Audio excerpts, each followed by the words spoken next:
Welcome back to the deep dive. So, I think if you're with us today, it's probably because you're focused on, well, a pretty universal desire. Right. How to actually gain knowledge quickly. Exactly. But it's more than just speed, isn't it? It's about gaining it thoroughly. You want that real solid competence without just, drowning in all the information out there. Overwhelm is the enemy. It really is. And today, we're diving deep into what the sources you shared are calling the single biggest failure point in most serious learning. It's that moment.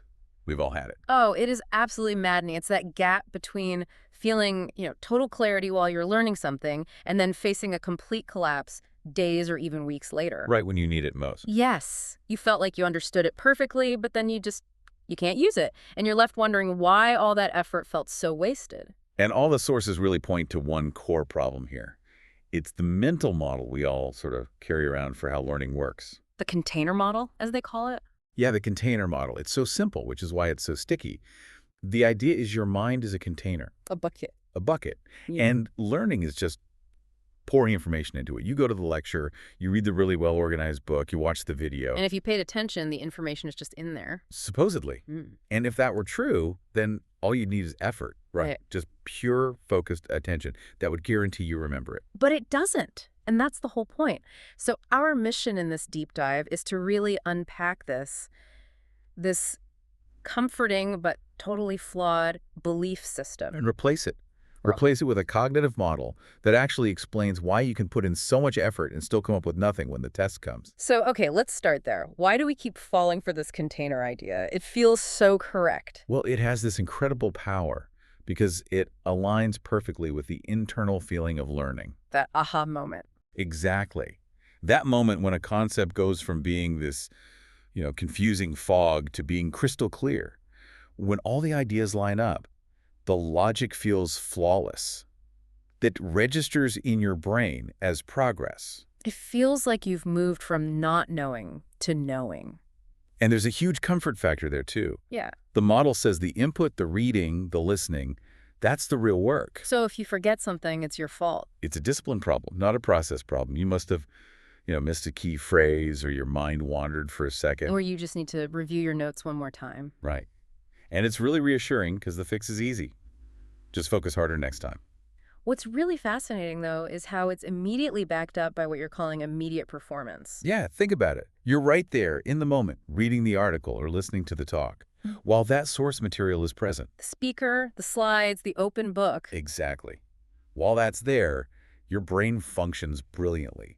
You can answer questions, you can discuss the topic. You feel really smart. Because you are smart enough to follow the logic being presented to you.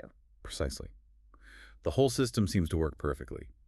As long as the external environment is doing most of the cognitive heavy lifting for you, the explanation is holding the entire structure up. But the collapse, it's inevitable. And it always happens when the stakes are highest. A few days later, that confidence is just gone. And that's the gap. That's what's so confusing for people. You can recognize the ideas instantly when you see them again. Right, like on a multiple choice test, or if someone mentions a key term, you think, oh yeah, I know that. But you can't produce the knowledge on your own. You can't just deploy it when you need it. We've all been there. It's like being able to recognize the route on a map somebody's showing you. But failing completely when you're asked to draw that map from memory. The recognition signal is strong, but the ability to actually recreate the knowledge without that support is just not there. And this is where it gets personal. It gets painful. The failure happens after the hard work, so the conclusion you draw is, there's something wrong with me. I'm just forgetful. I'm inconsistent. Or the worst one, I'm just not good at this subject. But all our sources really push back against that self-criticism. They argue that this pattern isn't a flaw in you, the learner. It's a flaw in the model you're using. The container model. It assumes that understanding something when it's being explained creates something stable, something permanent. When the cognitive reality is that it often creates something very temporary. So we have to shift our focus. If the brain isn't just storing knowledge during a clear explanation, what is it actually doing? Good question. What is it doing? Well, during a really smooth, clear explanation, your brain is mostly using its working memory just to track the structure someone else is providing. It's not doing the deep work of long-term storage. So it's following along, not building. Exactly. Think about all the scaffolding an author or a teacher provides. The perfect order of ideas, the right examples, all the connections are made for you. Your brain doesn't have to struggle to build those It relationships. just have to follow the breadcrumbs. It's easy.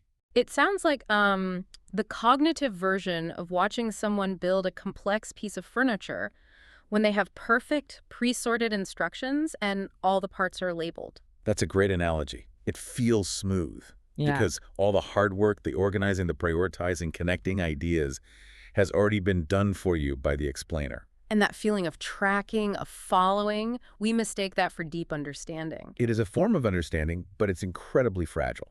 Okay, but hold on. If ease is a sign of support, what about, the most valuable textbooks?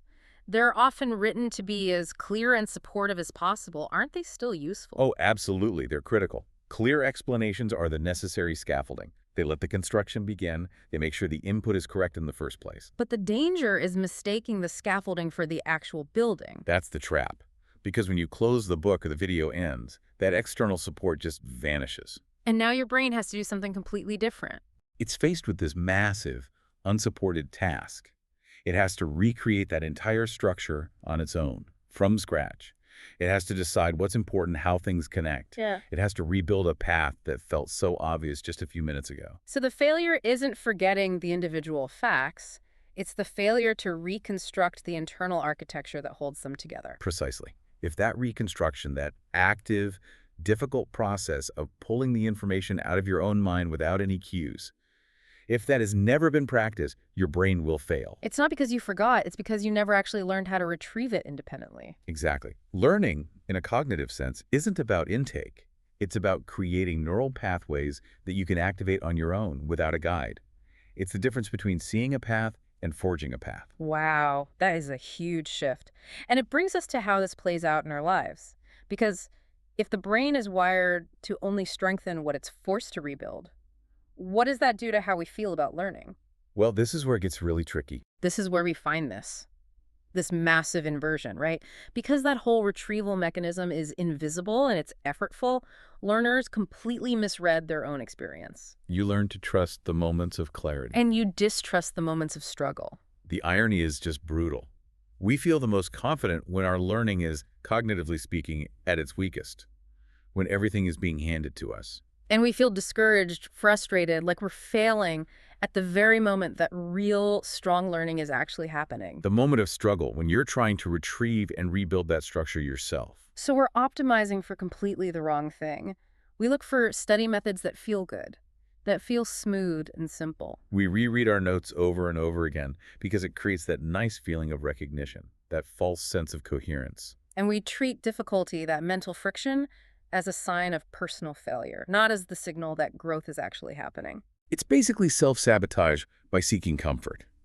We major in reading and minor in remembering. I mean, think about it. You can spend 3 hours rereading a dense chapter. It feels easy. It feels passive. You understand it. That feels like hard work. Right, you feel productive because you put in the time. Now, compare that to spending just 10 minutes trying to write down everything you remember from that chapter on a blank sheet of paper. Or trying to explain it out loud to an empty room. Yes, that second task is incredibly hard. It's frustrating. It's slow. That slow, painful struggle is what makes you feel like I'm just wasting my time or I'm stuck. But that slow, painful effort is the construction. The struggle is what reveals the gaps in your knowledge that the scaffolding was hiding. It forces your brain to build the connections for itself. So that common frustration of I understand things, but I can't use them, or I study so much, but it doesn't stick. It's a direct result of putting all the effort into the wrong phase, into passive input, not active, effortful retrieval. That brings up a really important question, though. If struggle is the goal, how do we know the difference between productive struggle, this, crucial cognitive construction, and just being hopelessly stuck and actually wasting time? That's a great question. And the line is defined by progress no matter how small. Productive struggle is hard, yes, but it leads to a gradual reconstruction of the knowledge. So you try, you fail a bit. You fail a little, you glance at a hint or one sentence from the source, and then you immediately try again, but this time relying less on that hint. That process is like building a muscle. And wasting time. Wasting time is just staring at the blank page, getting frustrated, without ever forcing a retrieval attempt, and then just giving up and going back to passively rereading. So the core cognitive rule then, based on everything we're looking at, is really simple. It is. Ease indicates external support. Difficulty indicates internal construction. The brain strengthens what it is forced to rebuild, what it has to strain to put back together. Not what is just allowed to observe passively. When you're just tracking an idea, even if you're nodding along, you are training your brain for fast recognition. When you get a prompt. Right, not for robust, independent retrieval when you need it most. And that recognition just collapses. It collapses the second that external support, the slide, the notes, is taken away. The work has to go into making that pathway stand on its own. Okay, so to bring all of this together, we need to completely replace that old container idea. We need a single, unifying model. And the best one from the sources is this. Stop thinking about filling a box. Start thinking about building a complex, load-bearing structure that absolutely must stand up when the scaffolding is removed. I like that, the explanations, the clear lecture, the well-organized notes, the video that made it all click. That is the scaffolding. It's essential. You need it. It keeps the whole thing from collapsing while you're just starting to form the connections. But it is not the structure itself. And here's the trick, isn't it? When the scaffolding is up, the building looks finished, it looks complete, everything seems solid. You feel totally ready. But the real test of that structure, the real test of your memory, isn't how it looks while it's being supported. The test is whether it's still standing on its own weeks or months later when you actually have to put some weight on it. Yes, that heavy strain you feel during independent use, when you're trying to apply a theory to a new problem or in a tough conversation or taking an exam. That strain isn't a sign that you're weak or that you failed. No. It's evidence that the structure is finally being asked to hold weight on its own. It's being tested. And under that load, it's getting stronger. So what does all this mean for you, the person listening right now? We have to fundamentally redefine what learning even is. It's not the ease of intake. Learning is what remains after the scaffolding is gone. It's what your mind can support without any external cues or prompts or guidance. It's the strength of that neural path that you forged through that necessary struggle. At the end of the day, learning is what survives absence. That's a powerful way to put it. This has been a huge cognitive shift from that easy, comfortable container model to the much more challenging but effective scaffolding model. Where difficulty is actually the signal you're looking for. It's a signal of construction, not failure. And if you're listening to this, you have almost certainly studied seriously, you've poured hours into reading and listening, and you've still found yourself unable to use what you learned when it mattered. You are definitely not alone in that. And if that describes your experience, please know this. That experience is not a contradiction. It is a signal. It's not a signal that you failed to learn. It's a signal that learning just doesn't work the way the clean, clear world of information delivery led you to believe. Which brings us to our final thought. Right. We leave you with this provocative closing thought. If you understand this explanation right now, if our conversational scaffolding feels clear and supportive, what specific retrieval practice are you going to do immediately after this to make sure this structure stands on its own when our voices are gone? Thank you for sharing your sources and letting us dive deep. We'll talk to you next time.